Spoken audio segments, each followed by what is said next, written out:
Session का पहला प्रश्न है, निम्नलिखित में से कौन एक परिवेश में भ्रमण के संभावित स्थल का हिस्सा नहीं हो सकता है। स्वागत है सर आप सभी का मेरे YouTube चैनल पर। ऑप्शन है प्राचीन स्मारक एवं किले, राष्ट्रीय उद्यान या अभयारण्य, पर्वतीय स्थल, कक्षा कक्ष। क्या होगा इसका करेक्ट आंसर? आंसर जल्दी करना है और करेक्ट करना है। कक्षा कक्ष। अगला प्रश्न है दूसरा, संपूर्ण परिवेश में भ्रमण की समाप्ति के बाद क्या करना अनिवार्य माना जाता है। अनुमान लगाना, अंदाज़ा लगाना, मूल्यांकन करना या विचार करना। संपूर्ण परिवेश में भ्रमण की समाप्ति के बाद क्या करना अनिवार्य माना जाता है। अनुमान लगाना, अंदाज़ा लगाना, मूल्यांकन करना या विचार करना। करेक्ट आंसर क्या होगा? इसका करेक्ट आंसर होगा ऑप्शन सी, मूल्यांकन करना। अगला प्रश्न है,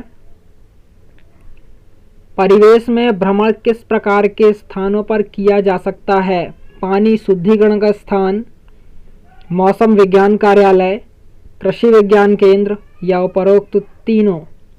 परिवेश में भ्रमण किस प्रकार के स्थानों पर किया जा सकता है।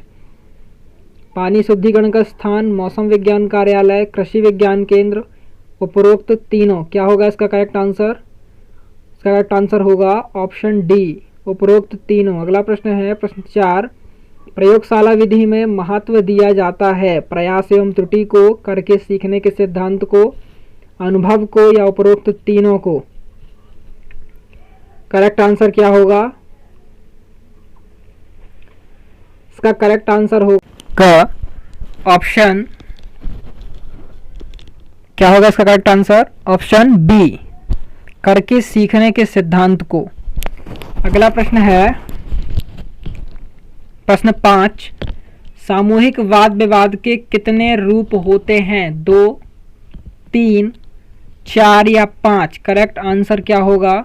सामूहिक वाद विवाद के रूप होते हैं ऑप्शन ए, 2 रूप होते हैं। अगला प्रश्न है 6, पर्यावरण सेमिनार के मुख्य उद्देश्य हैं ज्ञानात्मक, भावात्मक, ए और बी दोनों, इनमें में से कोई नहीं। क्या होगा इसका करेक्ट आंसर? इसका करेक्ट आंसर होगा ऑप्शन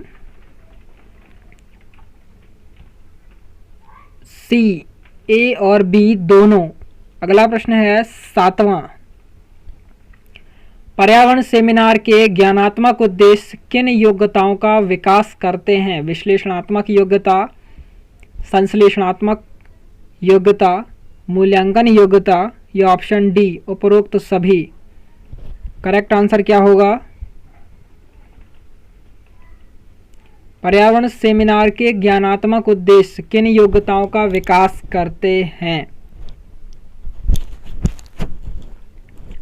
करेक्ट आंसर होगा ऑप्शन डी, उपरोक्त सभी।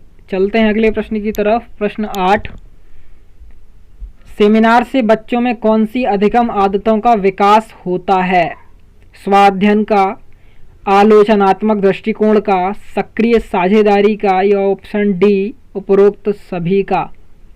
सेमिनार से बच्चों में अधिगम आदतों का विकास स्वाध्ययन के रूप में होता है, आलोचनात्मक दृष्टिकोण के रूप में होता है,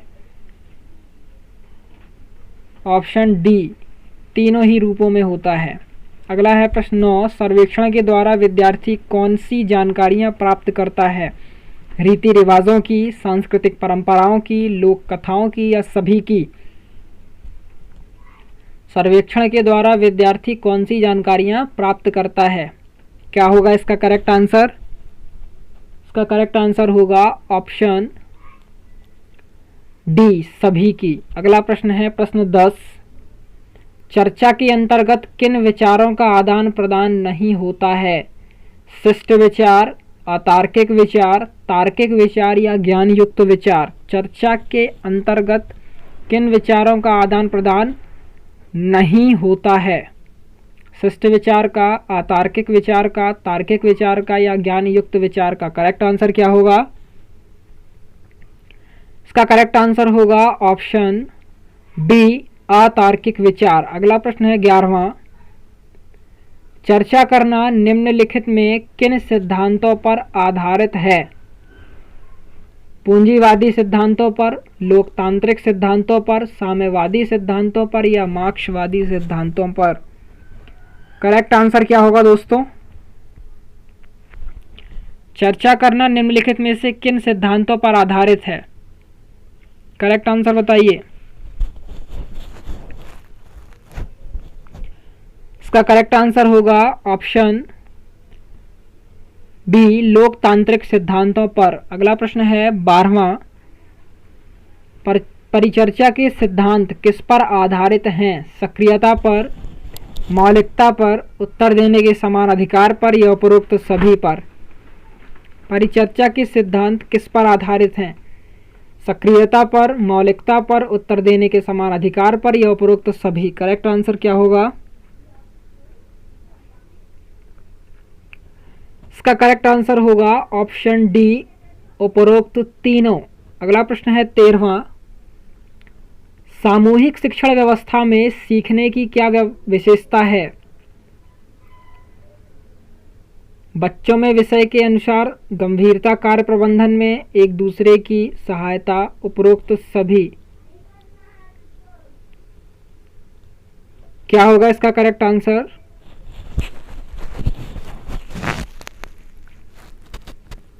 इसका करेक्ट आंसर होगा ए, बी, सी, डी। क्या होगा इसका करेक्ट आंसर?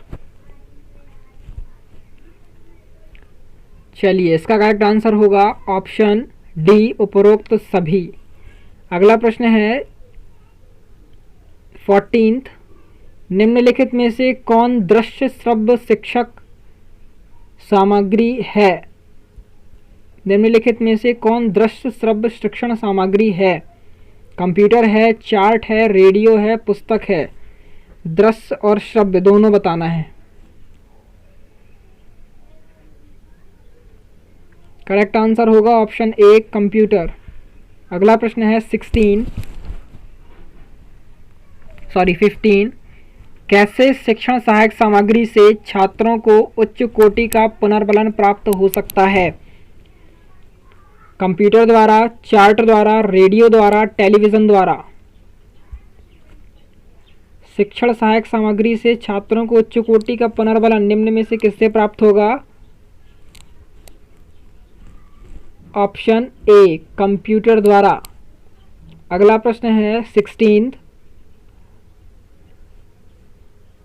पुनर्बलन कौशल का उपयोग करते हैं शिक्षण का अग्रसरण हेतु, छात्रों के प्रोत्साहन हेतु, अधिगम को रुचिकर बनाने हेतु या उपरोक्त सभी?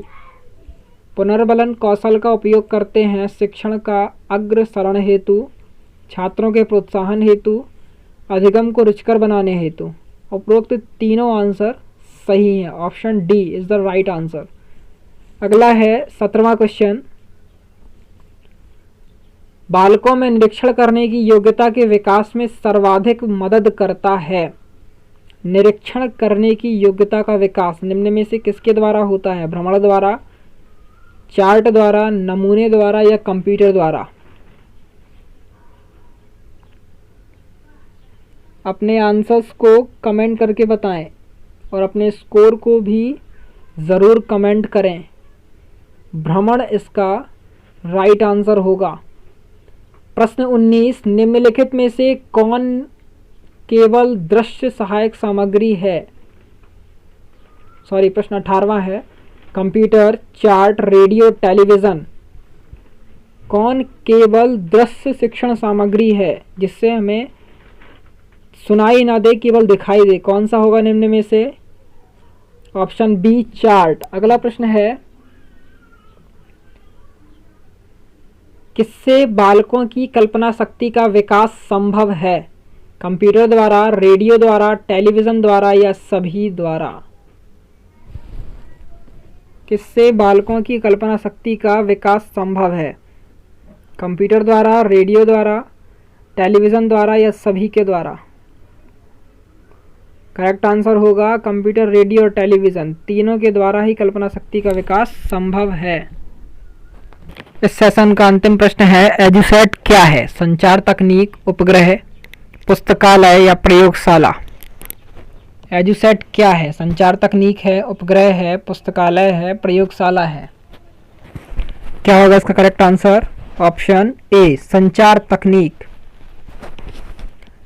दोस्तों अगर मेरा वीडियो पसंद आया तो वीडियो को लाइक करें, शेयर करें, चैनल पर नए हैं तो चैनल को सब्सक्राइब कर लें और नोटिफिकेशन बेल को दबा लें ताकि मेरे नए वीडियो की नोटिफिकेशन आप तक जल्द से जल्द पहुंच जाए।